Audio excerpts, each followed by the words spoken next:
వరకు అంగన్వాడీ సిబ్బందులందరికీ నా వయసు 8 క్లాస్ ఉందండి. 1 lakhsలో పెట్టారు. మా సూపర్వైజర్ గారండి. 10 క్లాస్ ఎలా ఉంటుందో కూడా చూపిస్తారండి. ఆయన చెప్తారు దాని మీద అంతా ఏపీలో జరుగుతుంది ప్రతిదీ. అందుకని దీంట్లో కూడా పాసగా ముందుగానే చెప్తున్నారండి. సర్టిఫికెట్ కూడా ఇస్తారండి.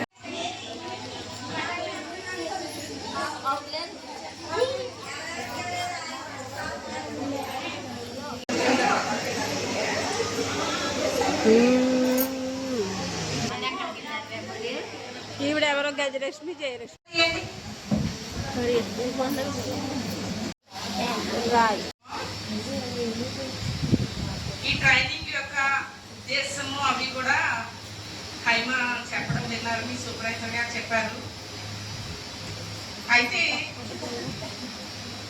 ఈసీడీ ఈ ట్రైనింగ్ ఏంటి చెప్పండి ఒకసారి ఎవరైనా. AI enabled ECD screening for 0 to 6 years children. ECD అంటే ఏంటి?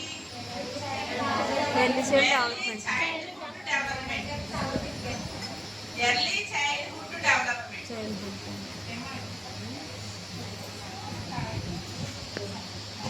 మనము 5 సంవత్సరాలు వచ్చే వరకు పిల్లలకి టీకాలు ఇస్తున్నాము, ఫుడ్ పెడుతున్నాము. అలాగే వాళ్ళకి 3 to 6 years నుంచి ఆల్రౌండ్ డెవలప్మెంట్, పిల్లల యొక్క శారీరక, మానసిక, సాంఘిక అభివృద్ధి కొరకు మనము ప్రయత్నం చేస్తున్నాం, ఎంతో కష్టపడుతున్నాం.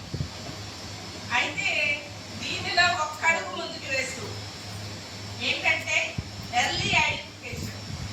పిల్లల్లో వచ్చే సమస్యల్ని మనము తొందరగా వాటిని ఐడెంటిఫై చేస్తే పిల్లాన్ని మామూలు స్థితిలోకి తీసుకురావడం అనేది ఈజీ అవుతుంది.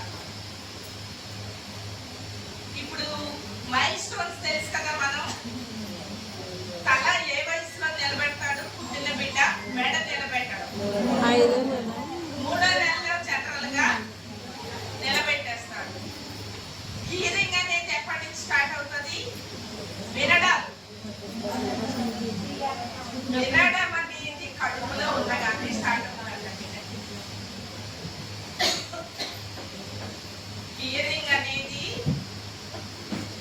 బిడ్డ బ్రెయిన్ డెవలప్మెంట్ 25% వరకు కడుపులోనే స్టార్ట్ అయిపోతుంది.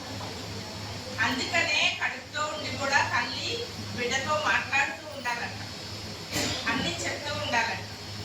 వెంటనే పిల్లాడు రియాక్షన్ కూడా మనకి తెలుస్తుంది అనమాట. బిడ్డ మూవ్ అవుతాడంట తల్లి చెప్పే విషయాన్ని. 2 సంవత్సరాల లోపే బిడ్డ బ్రెయిన్ డెవలప్మెంట్ బాగా జరిగిపోతుంది. 80% వరకు బ్రెయిన్ డెవలప్మెంట్ జరిగిపోతుంది. కాబట్టి ఆ వయసులో బిడ్డకి మనం ఎంత ఎక్కువ విషయ పరిజ్ఞానం అందించగలిగితే ఆ బిడ్డ అంతా బాగా ఎదగలదు. ఇప్పుడు పుట్టగానే మనం జనరల్ గా పసిపిల్లలు చూడడానికి వెళ్ళినప్పుడు ఏం చేస్తాం? ఇలా చిక్కేస్తాం. వాడు మనం ఎక్కడ చిక్కేస్తాడు చూస్తూ ఉంటాడు ఇలా పక్కన. అంటే వింటాడు. ఆ వినిపిస్తుందా లేదా, వాడు రెస్పాండ్ అవుతున్నాడా లేదా, మెడ నిలపగలుగుతున్నాడా లేదా, ఇవన్నీ కూడా మనకి నవచేతన యాప్లో 0 to 6 years చిల్డ్రన్ కి యాప్లో క్వశ్చనైర్ ఉంటుంది. మీ బాల సంజీవని యాప్లో మీ రిజిస్ట్రేషన్ చేసిన పిల్లలందరూ కూడా ఈ యాప్లోకి వస్తారు. ఆ తల్లిని దగ్గర కూర్చోబెట్టుకొని, బిడ్డని దగ్గర కూర్చోబెట్టుకొని ఆ ప్రశ్నలు అడగాలి. తల్లిని అడిగి మీరు అది ఫిల్ చేసినప్పుడు మీరు జస్ట్ స్క్రీనింగ్ చేస్తామంటే మన డిపార్ట్మెంట్ డయాగ్నోస్ చేయం. మీ పిల్లాడు వినిపించట్లేదు, మీ పిల్లాడు స్పందించట్లేదు, మీ పిల్లాడు బోర్లా పడట్లేదు, పాకట్లేదు, ఏదో సమస్య ఉందని మనము ఎక్కడ కూడా అనౌన్స్ చేయకూడదు. జస్ట్ స్క్రీనింగ్ చేస్తారు. ఆ స్క్రీనింగ్ది మీ సూపర్వైజర్కి వెళ్తుంది. సూపర్వైజర్ యాప్లో రెడ్లో ఎవరైతే పిల్లలు ఉన్నారో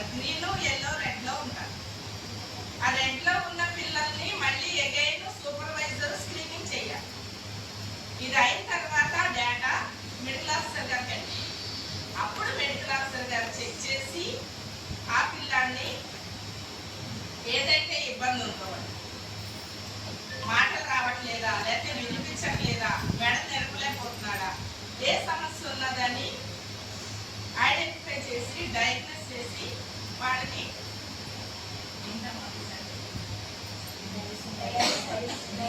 డైస్ సెంటర్, మన అమలాపురంలో ఏరియా హాస్పిటల్లో డైస్ సెంటర్, దానికి పంపించారు.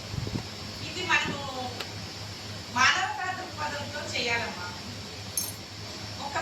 ఒక ప్రాణాన్ని, ఎందుకంటే చాలా మంది ఏం చేస్తున్నారంటే అంగవైకల్యంతో ఉండిపోతే వాడికి పెన్షన్ వస్తుందని, కొన్ని బెనిఫిట్స్ వస్తాయని చాలా మంది తల్లిదండ్రులు వాడిని బాగు చేయించడానికి ముందుకెళ్ళట్లేదు.